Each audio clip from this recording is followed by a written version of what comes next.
Hi! இன்னைக்கு ஒரு unboxing video தான் பார்க்க போறோம். என்னன்னா, கோலம் அச்சு தான் வந்து நான் மீஷோலேருந்து ஆர்டர் பண்ணியிருந்தேன். ஒரு 5 டேஸ் கழிச்சு தான் எனக்கு இந்த பார்சல் ரிசீவ் ஆச்சு.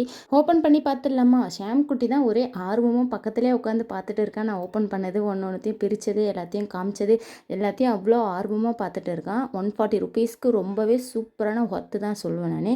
அவ்வளோ சூப்பரா இருந்துச்சு. ரேட் கம்மி தான். கண்டிப்பா எல்லாருமே உங்களுக்கு தேவைப்பட்டுச்சுன்னா வாங்கிக்கலாம். வீட்டு நிலைவாசல், பூஜை ரூம்லலாம் போட்டு அவ்வளோ அழகா இருக்கும். மங்களகரமான டிசைன்லாம் கொடுத்துருக்காங்க. ரொம்ப ரொம்ப சூப்பராக இருந்துச்சு. எனக்கு ஃபஸ்ட்டு பார்க்கும்போதே எனக்கு மகாலட்சுமியோட கால் பாதம் தான் எனக்கு வந்து ரொம்ப ரொம்ப பிடிச்சிருந்தது. கோலம் போட தெரியாதவங்களும் இந்த அச்சு வாங்கி யூஸ் பண்ணிக்கலாம். ஏன்னா அவ்வளோ சூப்பராக இருக்குது. இந்த அச்சில் நம்ம கோலம் போட்டாலே வீட்டு வாசல், நிலைவாசல் எல்லாமே அவ்வளோ அழகாக இருக்கும். அதுவும் பூஜை ரூமுக்குலாம் போட்டால் அதுவும் ரொம்ப சூப்பராகவே இருக்கும். பூஜை ரூமுக்கு ஏற்ற டிசைன் எல்லாமும் கொடுத்துருக்காங்க. இந்த கோலம் அச்சு 12 பீஸ் 140 ருபீஸ். நான் மீஷோலேருந்து தான் ஆர்டர் பண்ணினேன். கண்டிப்பாக ரொம்பவே ஒர்த்துன்னு தான் நான் சொல்லுவேன். அவ்வளோ சூப்பராக இருக்குது. நெக்ஸ்ட் விளாக்ல பார்க்கலாம். பாய்.